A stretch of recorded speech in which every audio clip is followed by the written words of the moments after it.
If you like what I do, consider joining my channel or donating to my coffee. Links in the description.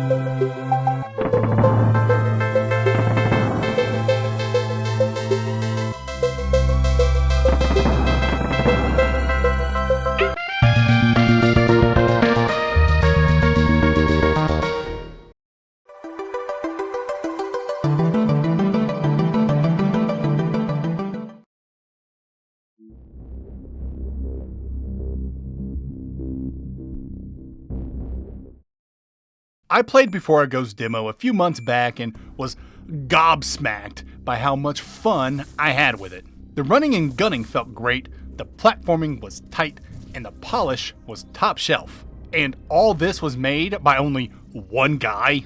That is some impressive shit. Obviously, I had to play the full release when it finally dropped, and this is how it went. I booted it up and played for a little over an hour, went to work, came home, and immediately put 9 more hours in till the end credits. I completed this game in 2 sittings. I was that hooked because it was that good. But we'll get into what makes the game so good. First, let's set the scene. And I'm just going to read the description on its Steam store page because I really don't know what's happening here. Explore the haunting, dreamlike fantasy world of Before I Go, a punishing Metroidvania where you embody the innocence of an inner child on an allegorical odyssey towards death acceptance. The end is inevitable, but will you brave the journey? It's pretentious and kinda corny, but don't let that fool you. Before I Go rocks, and I'm gonna tell you why. Combat. Running and gunning. It's the oldest form of combat in video games, and it's as fun now as it was back in the golden age of the arcade. Blasting enemies is always a blast, and when the hurt you bring the enemies directly correlates with how fast you can mash the fire button, oh baby, it's just so satisfying on a primal level. And your little dude's shoulders work just fine. Shooting up and down is no problem. It might be a little too tight though. If you're pressing left or right even a little bit, you can't fire up and down, forcing players to be at a dead stop if they want to kill things above or below them. It's not a big deal as the game was designed for this, but it took some getting used to. So don't go in there thinking combat's one-to-one with Contra or Metal Slug or the recently released and brilliant run-and-gun Metroidvania Guns of Fury. I will plug Guns of Fury every chance I get. Seriously, go play that right after you finish this video and beat Before I Go. Anyway, Before I Go's aiming is a little strict, and there's no locking or strafing, but it's responsive, and it just feels great to mash that fire button. So, I'm going to say this next part, and I'm going to let you decide if it's a positive or a negative thing for yourself. Before I Go is an ability complex game, meaning you will get so many abilities that it can be kinda hard to keep track. They're all fun, and they all have their uses, but there's just a lot. You get a time stop move, a charged attack, a missile that does AoE, Piccolo's special beam cannon, a blade kick that's essentially a parry, an absorb move that stops projectiles. And that's all the moves without getting into all the traversal maneuvers. It's a lot to juggle, and personally, I loved it, even though I completely forgot the blade kick existed. You run the risk of overwhelming players when you hand out this many tools, but Before I Go pulls it off for 2 reasons. 1, every combat maneuver has its own dedicated button, so you're never digging through menus to equip skills or memorizing button combinations. And 2, not all of these moves are required. If you forget something, like me and the blade kick, the game never punishes you for it. These abilities feel like genuine options you can fold into your playstyle, not mandatory mechanics you're forced to use just to progress. I'm not a parry guy, so I ignored the blade kick entirely, though using it probably would have made some tougher areas a whole lot easier. Anyway, if you're going to use all these abilities, you're going to require energy. Each action besides your standard blast requires one swirly doodad up here, and swirly doodads replenish through pickups and over time once you unlock that ability. I'm never a fan of pickups recharging my special attacks, especially when these pickups are only found in the environment and not through enemy drops. But the passive replenish you can unlock makes up for it. There's no consequence to dying in this game, and that's always big. No corpse running, no currency drops. You just die and have to restart from a checkpoint. Though you keep your progress like unlocked doors and collectibles you've already collected. Can we please make this the norm in Metroidvanias? Please? No more losing anything upon death? I'd greatly appreciate it. Let's talk about bosses. I liked the bosses in this game, but they just weren't memorable. They were fun enough in the moment, but they offered so little resistance that I'd walk into a boss room, the screen would turn red, I'd obliterate whatever was in front of me, and move on like nothing really happened. The issue wasn't the lack of challenge, it was the lack of fanfare. Most bosses just exist to block your path. No intro, no build-up, no personality, nothing to get you hyped for the fight. And visually, most of them blur together as these amorphous, fleshy blobs that spit projectiles at you. A couple of them break that mold, and not surprisingly, those were my favorites. The final boss in particular is fantastic. Easily the best encounter in the game.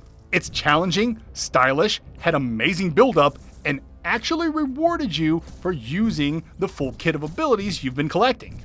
I won't be showing it here for spoiler reasons, but trust me bro, it's a great fight. So yeah, the bosses are mechanically fine and even fun to fight, but they're not the most challenging or memorable part of the experience. But at the same time, they don't drag the experience down either. Like I said, they are fun to fight. And that'll do it for combat. Before I Go's combat is a fast, satisfying throwback to classic run-and-gun action. The game piles on a huge arsenal of abilities, but smart button mapping and optional usage keep the system from feeling overwhelming, letting you lean into whatever playstyle fits.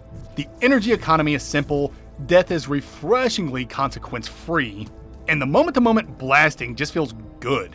The bosses don't quite rise to the same level, most lack identity, but the final encounter delivers in a big way. Overall, combat is fun, flexible, and consistently engaging. Abilities, platforming. As fun as running and gunning is in Before I Go, this game is a platform game. I'd be more apt to call Before I Go a run and gun and jump game. And let me tell you, this game has some of the tightest controls I've played in a long time. Your little dude's movements feel perfect. The weight, the momentum, the physics, it all sings in perfect harmony in this diseased world. Honestly, this is what hooked me the most about Before I Go. I just loved how it felt moving in this world. It's hard to articulate. You just have to put the controller in your hand and feel it for yourself. And the platforming sequences this game lines up for you will put you through the ringer. This is some hardcore shit with enemies and spikes and lasers tripping you up. And I hope you like wall jumping, because there's a lot of it. The ninja crap this game will make you pull off is thrilling. It's fun to do, it's fun to watch, and you'll just get addicted to the sense of accomplishment you get from completing some of these sections. Now, in terms of challenge, the game's no Eterna Noctis, whose default platforming difficulty I found to be a little too much for the genre. I felt Before I Go's platforming difficulty ramped up pretty nicely and peaked at just the right amount of challenge. The platforming in the final biome is exceptionally fun. By that point, you have all the traversal moves the game has to offer, and boy, do they make you use everything at your disposal. Let's talk about Before I Go's traversal abilities. They come in two forms: character and environmental. Character abilities are your dashes and whatnot. Your little dude eventually learns to dash on the ground and in the air in the four major cardinal directions. And yes, these dashes give you iframes, which is handy against those projectile-heavy bosses. Environmental abilities unlock when you assuage these beings called Old Architects.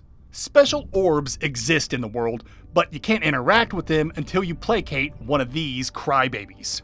Once they settle down, they'll activate these orbs, which typically open new areas for you.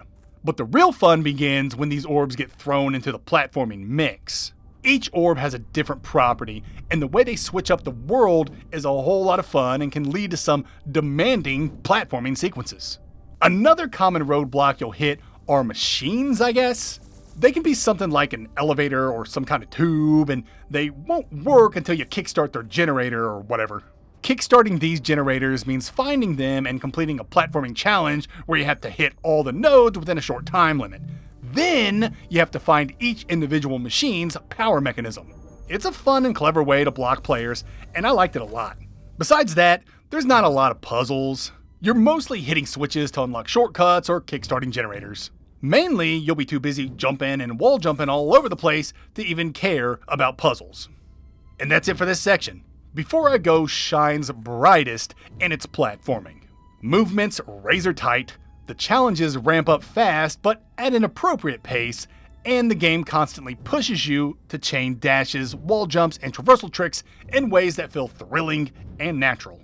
Character abilities and environmental orbs layer together to create clever and demanding sequences, while generators and downed machines add smart gating without slowing the pace. At its core, Before I Go's platforming is fast, fluid, and deeply satisfying, easily the game's strongest pillar. Progression. Before I Go is a Metroid-like light, in that exploration is still very important when it comes to upgrading, but there are some other mechanics too, like a sort of XP system and a definite skill tree. Exploration-wise, you can find HP and energy pieces to increase those stats, 2 pieces of each to increase a single stat. There are also rings you can equip, so this game kinda has gear, and these rings are your modifiers, giving your little dude passives like healing you over time or pulling in currency from further away. There are no shops in Before I Go. Any currency you find from caches or from defeated enemies can be used in the game's skill tree. Like any skill tree, it has nodes, and unlocking these nodes with your currency gives you perks, like giving you temporary HP when you hit a checkpoint, increasing your base damage, or making your special beam cannon larger. What makes the skill tree unique is how it unlocks. To get higher tier perks, you have to find special checkpoints called elevation relics that are scattered around the world. After you find so many, a new line of nodes will unlock for you to spend your hard-earned cash. Or whatever it is. It's a clever leveling system that rewards moment-to-moment gameplay while also preventing you from over-leveling through grinding, since higher tier perks only unlock as you progress through the world. Speaking of currency, this game has another, rarer, limited red currency you can only use at certain points. I haven't mentioned it yet, but there are 3 types of checkpoints in this game. Elevation relics, the only place where you can level up your skill tree, equip rings, and fast travel. Regular checkpoints found all over the place that act like regular checkpoints. If you die, you end up back here. And the final type of checkpoint, temporary checkpoints. I might have made that name up, but you get the point. They are, as they sound, temporary. And they only activate when you spend the rare red currency to activate them. You'll typically find these checkpoints right before a tough platforming section, making spending that limited currency that much more tempting. I hate this. My old school gamer brain does not like limited resources. I've been conditioned from a very young age to hold on to my mega elixirs until there's an emergency, and even then, I wouldn't use them because what if there was a bigger emergency? So, I'd end every JRPG with like 30 mega elixirs. The same thing happened in Before I Go. There's only so much of the red currency you can find in the game, if you even find it, and you think I'm gonna actually use it? Are you nuts? That's not how we gamers who cut our teeth on Final Fantasy and Dragon Quest work. Needless to say, I did not use the red currency to activate temporary checkpoints. Nor did I use them to buff my little dude at regular checkpoints. Yeah, I didn't use this currency so hard that I actually forgot you could use it at regular checkpoints to increase your HP and attack and whatever, so I had to write this part into the script real quick and re-record it on a shitty microphone. Honestly, the worst part isn't just that you have to use limited currency to unlock temporary checkpoints. It's that these temporary checkpoints are placed right next to some of the toughest platforming challenges in the game. That's like a legit dick move by the developer. But to be clear, I am half joking about being so upset about the temporary checkpoints. I didn't engage with them and still had a fantastic time with this game. But I am also a platforming savant, so there's that. My one real criticism, and it's more wishful thinking than an actual flaw, is that there are no side quests despite the game having so many NPCs. The NPCs themselves feel a little awkward in hindsight. They say their lines when you first meet them, then just stand around offering nothing afterward. It's not a deal breaker, but it does feel like a missed opportunity to add some extra flavor or interesting scenarios to the world. And that's it for progression.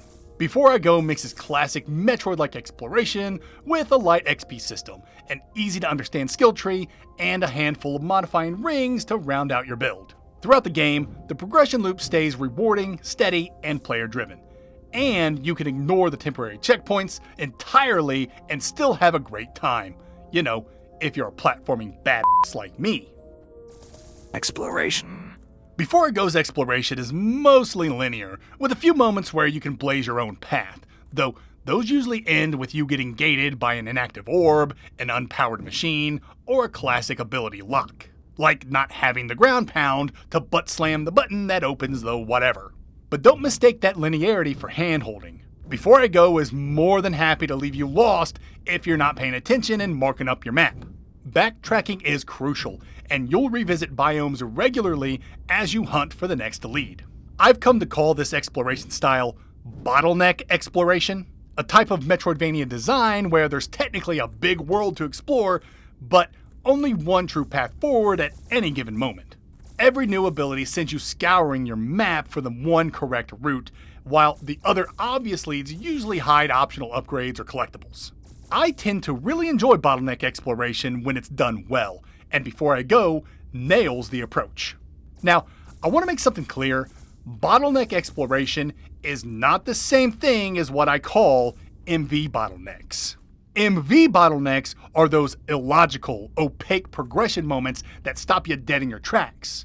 The best example is the train ID in Bloodstained Ritual of the Night.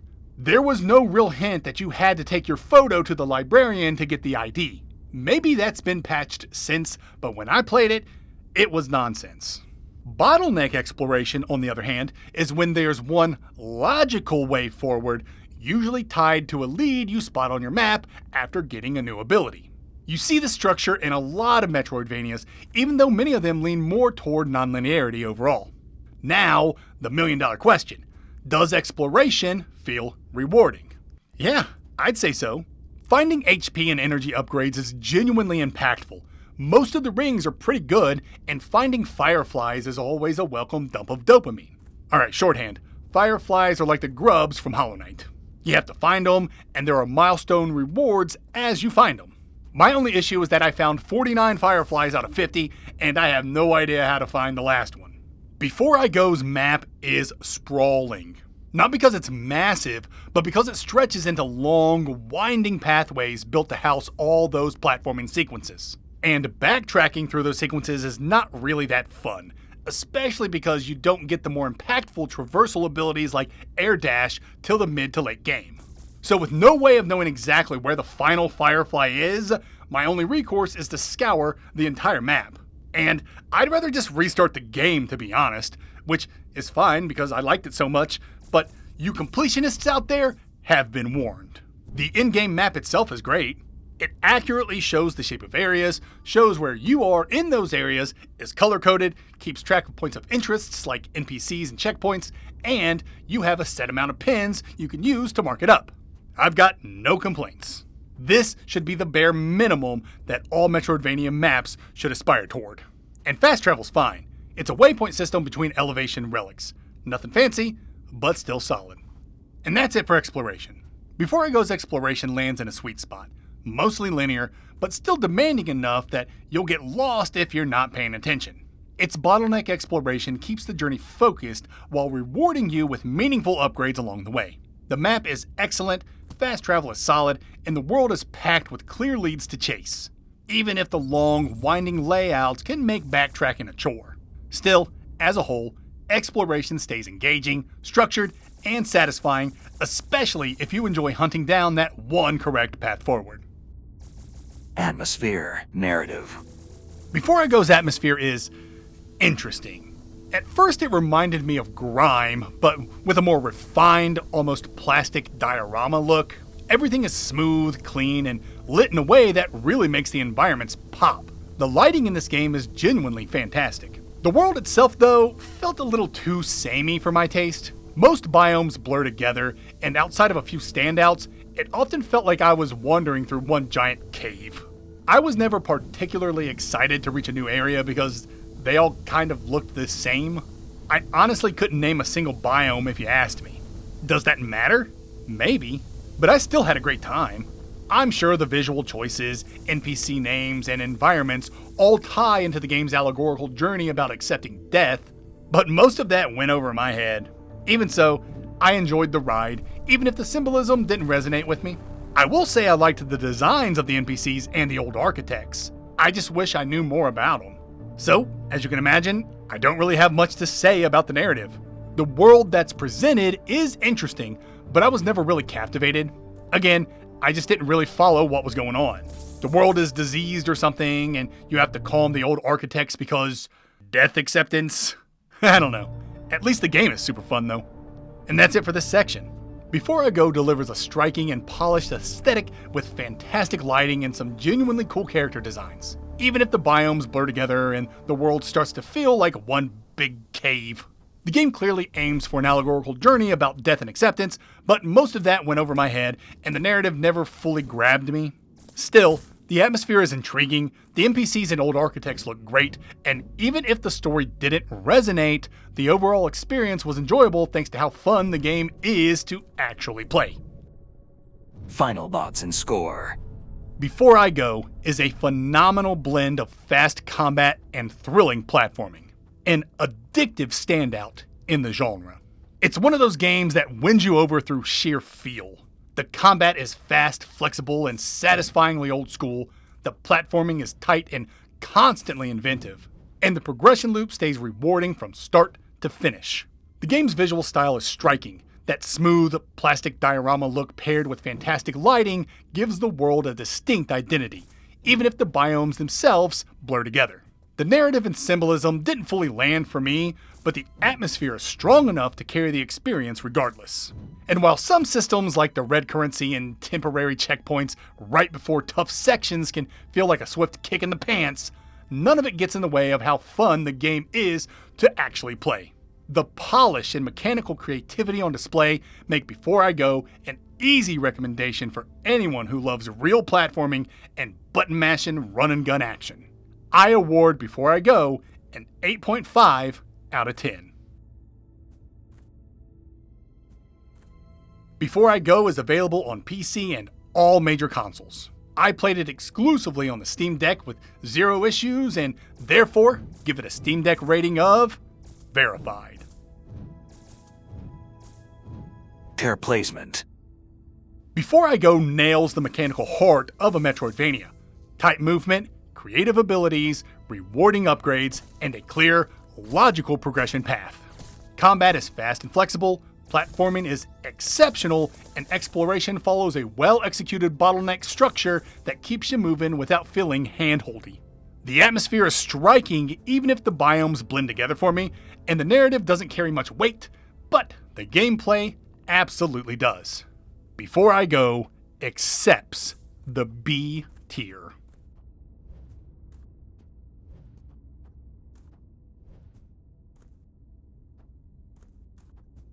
Although the story and setting didn't hit for me, the running and gunning and the super satisfying platforming absolutely did. If those are the pillars you value most in a Metroidvania, I can easily see Before I Go landing in your personal A tier. It really is a phenomenal game, which is something I wanted to make clear before I go.